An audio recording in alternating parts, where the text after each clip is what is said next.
बिस्मिल्लाहिर्रहमानिर्रहीम। अस्सलाम वालेकुम। दोस्तों, उम्मीद है आप खैरियत से होंगे। आपके लिए एक नई वीडियो के साथ हाज़िर हुए हैं। इस वीडियो में हम आपके साथ विरासत से मुतल्लिक, इनहेरिटेंस से मुतल्लिक मालूमात शेयर करेंगे। तो आप लोग वीडियो को पूरा देखिएगा और मेरे चैनल को सब्सक्राइब ज़रूर कर लें, क्योंकि मज़ीद आपके लिए मैं और मालूमाती वीडियो बनाता रहूँगा और आपको ये वीडियो जो है वो मिलती रहें।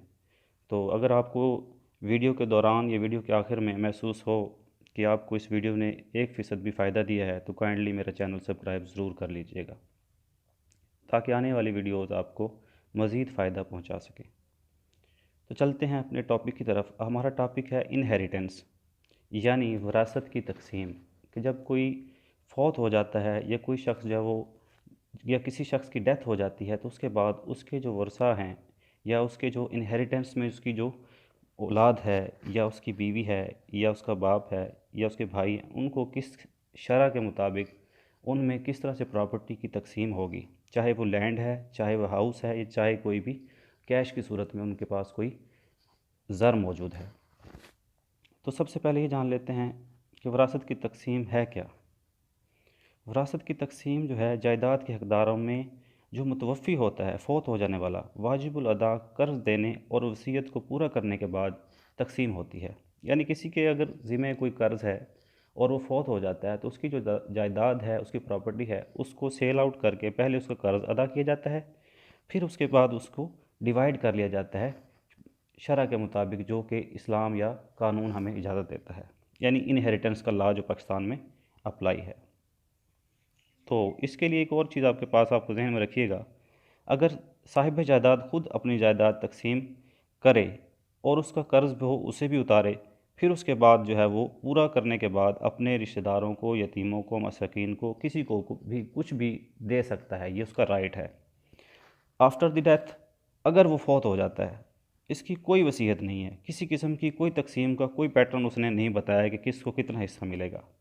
तो जो वाजिबुल अदा कर्ज़ है उस मुतवफ़ी के, उस डेथ पर्सन के जिसकी डेथ हो चुकी है, तो सबसे पहले वो तकसीम किया जाएगा। फिर उसके बाद जो है उसके हिस्सेदारों में बाकी जितनी जितनी जो शरह है, वो मैं आपको मज़ीद आगे वीडियो में बताता रहूँगा, वो उनको उनमें बराबर बराबर या जो भी जितने फ़ीसद के हिसाब से शरई हक़ बनता है, उसके मुताबिक उनको तकसीम करके दे दिया जाएगा। तो इसके बाद हम आ जाते हैं विरासत की तकसीम के जो नेक्स्ट फ़ेज़ है, कि कौन कौन इसमें जो है वो हकदार होते हैं जायदाद की तकसीम में, जायज़ हकदार, कि कौन जो है वो उसका सही तौर पर जो है उसका हकदार है, उसकी प्रॉपर्टी में हिस्सा लेने का अहल है, और कौन नहीं है।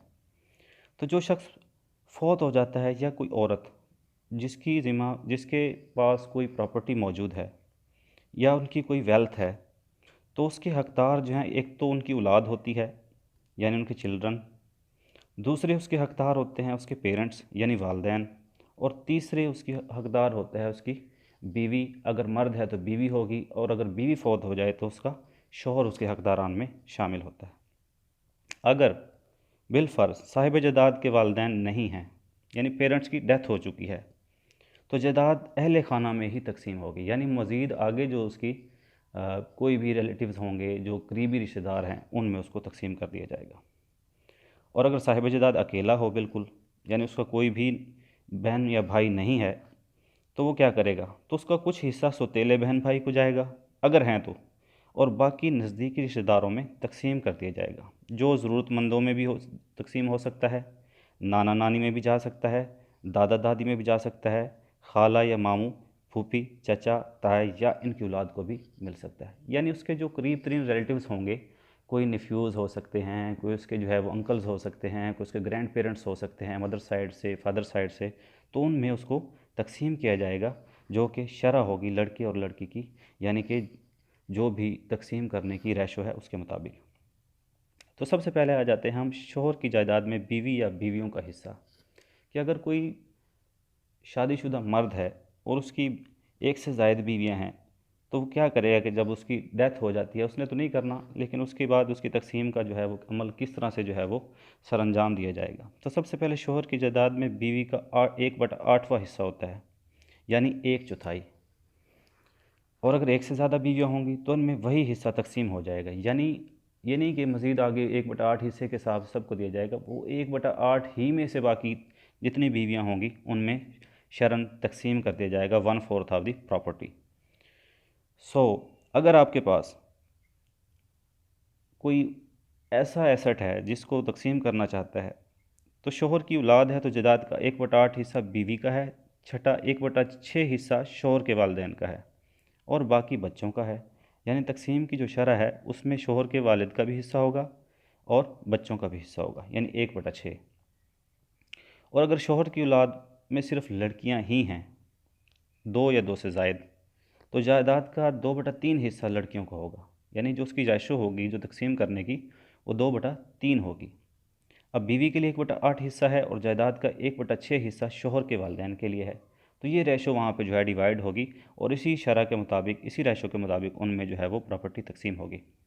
और अगर बिलफ़र्ज़ ऐसा होता है, बाज़ हालात ऐसे होते हैं, तो इसमें आपके पास एक ऑप्शन और है। अगर शोहर की औलाद में सिर्फ एक ही लड़की हो तो जायदाद का निसफ़ हिस्सा लड़की का है, बीवी के लिए जायदाद का 1/8वां हिस्सा है और 1/2 शोहर के वालिदैन का, यानी 1/6 हिस्सा है। यानी जो भी आप कह सकते हैं कि उसके वालिदैन को भी उससे प्रॉपर्टी से जो है वो कुछ ना कुछ मिलेगा, जो कि उसकी रेशो है 1/6, और आपके पास उसके जो है उसकी बीवी है उसको 1/8 मिलेगा, और उसके जो है वो शोहर है तो उसको 1/2 मिलेगा, और अगर वो आप कह सकते हैं कि बीवी है तो 1/8 हिस्सा मिलेगा। तो इस तरह से जो है ये आपके पास जो है जायदाद की तकसीम, यानी शोहर की जायदाद में जो है वो बीवियों का हिस्सा जो है वो आपस में तकसीम किया जाता है। तो उसके बाद आ जाते हैं बाप की जायदाद में औलाद का हिस्सा, कि जो बाप है उसकी डेथ के बाद उसकी जो इनहेरिटेंस में जो उसकी औलाद होती है उनमें उसकी प्रॉपर्टी, उसकी वेल्थ या उसकी जो भी उसके पास ज़र है वो कैसे उनमें तकसीम, किस तरह से तकसीम किया जाएगा। तो बाप की जायदाद में एक लड़के के लिए 2 लड़कियों के बराबर हिस्सा होता है। यानी एक जो लड़का है वो 2 लड़कियों के बराबर, अगर 2 लड़कियां हैं तो वो एक लड़के के बराबर जो है वो हिस्सा लेती हैं, यानी बेटे के। बाप की जायदाद में पहले बाप के वालिदैन यानी दादा दादी का छठा हिस्सा और बाप की बेवा यानी माँ का 1/8वां हिस्सा। तो उसके ग्रैंड पेरेंट्स का भी उसमें से जो है वो शेयर जो है वो चला जाएगा, और उसके बाद वो 1/8 या उसकी बीवी जो है वो 1/8 हिस्सा लेने की उसके अंदर अहल होगी। तो ये उसका तकसीम का तरीक़ाकार होगा। और अगर शोहर की बीवी के वालिदैन की तरफ से जायदाद मिलने से पहले फ़ौत हो जाए, बाद औक़ात ऐसा होता है कि शोहर को बीवी के वालिदैन की तरफ से कोई ना कोई शेयर आ जाता है, तो इसमें शोहर का हिस्सा नहीं निकलेगा क्योंकि वो पहले उसकी वाइफ फ़ौत हो जाती है। तो इसमें क्या होगा, अगर बीवी अपने वालिदैन की जायदाद तकसीम करने से पहले फ़ौत हो गई तो इसके जो बच्चे हैं उनका उसके ऊपर जो है वो शेयर जो है वो बनता है, तो वो उसका लेने के वो जो है वो एप्लीकेंट हैं या उसमें से वो लेने के जो है वो अहल हैं। तो इसमें शोहर का 1/4 हिस्सा होगा अगर वाइफ फ़ौत नहीं होती, और बाकी बच्चों को जो है वो आपकी तकसीम जो है जो आप करवाएंगे उसके अंदर बीवी की, तो उसमें से उनको जो है उसके शोहर को हिस्सा नहीं मिलेगा। तो सिर्फ़ और सिर्फ वो जो है बच्चों का होगा क्योंकि उसकी डेथ ऑलरेडी हो चुकी है। और बाज़ औक़ात ऐसा होता है कि अगर शोहर बीवी के वालिदैन की तरफ से जायदाद मिलने से पहले फ़ौत हो जाए तो इसमें शोहर का हिस्सा नहीं निकलेगा। तो इसको आप नहीं कह सकते कि उसको भी उसके अंदर से कोई ना कोई पार्ट या कोई ना कोई शेयर मिलेगा।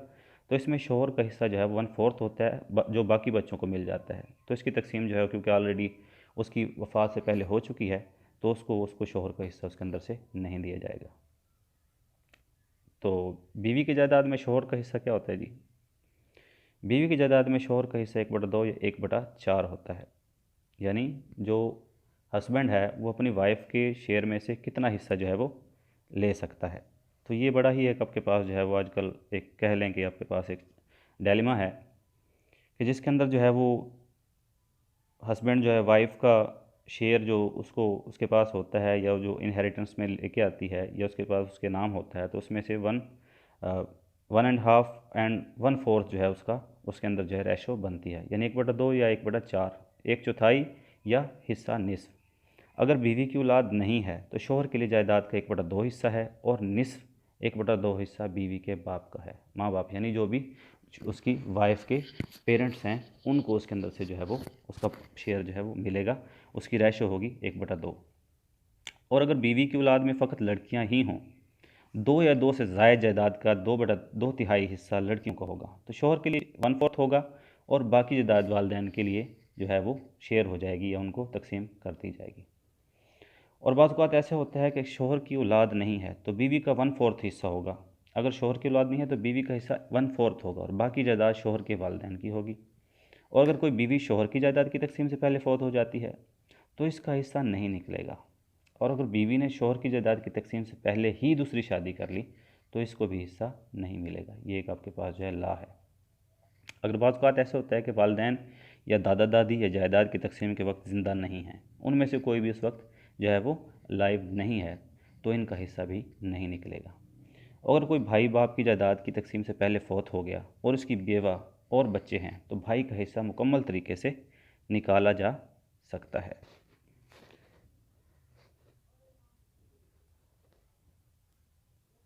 तो इसमें मज़ीद मैं आपको बता दूं कि इसकी बेवा और बच्चे हैं तो उसका आपस में जो है वो रेशो निकलेगा। और अगर कोई बहन बाप की जायदाद की तकसीम से पहले फ़ौत हो जाए तो इसका शौहर और बच्चे तो हों तो शौहर और बच्चों को हिस्सा मिलेगा, लेकिन अगर बच्चे नहीं हैं तो इसके शौहर को हिस्सा नहीं मिलेगा। ये आजकल बड़ा ही एक कॉमन सा मसला है, इसमें बहुत से मामला जो है उलझे हुए हैं। यानी माँ की जायदाद में औलाद का हिस्सा तो होता ही है। माँ की जायदाद एक लड़के लड़की के लिए 2 लड़कियों के हिस्से के बराबर है। जायदाद माँ के वालिदैन यानी नाना नानी बाप बाप या पेरेंट्स का हिस्सा निकालने के बाद औलाद में तकसीम होगी। तो ये चीज़ें सारी जो है वो आपके पास जो है वो मौजूद हैं, आप देख भी रहे हैं स्क्रीन पे। अगर औलाद में फ़कत लड़कियां ही हों माँ की तरफ से तो 2 या 2 ज़ायद जायदाद का 2/3 हिस्सा लड़कियों का है और बाप के लिए 1/4 यानी 1/4 हिस्सा बाकी जायदाद माँ के वालिदैन के लिए है। तो इस तरह से आपके पास जो है ये 1 एंड सेकंड 1 एंड 4 1/6 ये तमाम जो है इसके अंदर जो है वो तकसीम के शेयर जो है उनका रखा गया है। तो ये थी आपके लिए जो वीडियो, और वीडियो को आप ज़्यादा से ज़्यादा शेयर भी कीजिएगा और चैनल सब्सक्राइब ज़रूर कर लीजिएगा। और एक अच्छी बात के साथ मैं आपके साथ इजाज़त चाहूँगा कि आप जो है अपनी बहन बेटी का हिस्सा ज़रूर अदा करें, क्योंकि ये आपके लिए जो है आपकी माल में बरकत का बायस होगा, ना कि उसमें से कमी का बायस होगा। क्योंकि ये शरन भी नाजायज़ है कि उनका हिस्सा आप जो है वो किसी भी तरह से मजबूरन या उनको जो है किसी भी तरह से लालच दे के या रिश्ते का लालच दे के जो आजकल हो रहा है, तो उससे काइंडली परहेज़ करें। तो चैनल सब्सक्राइब कर लें और लाइक ज़रूर कर दीजिएगा, वीडियो को शेयर करना मत भूलिएगा, चैनल सब्सक्राइब ज़रूर कर लीजिएगा। बहुत शुक्रिया। अल्लाह हाफ़िज़। दुआओं की दरख्वास्त।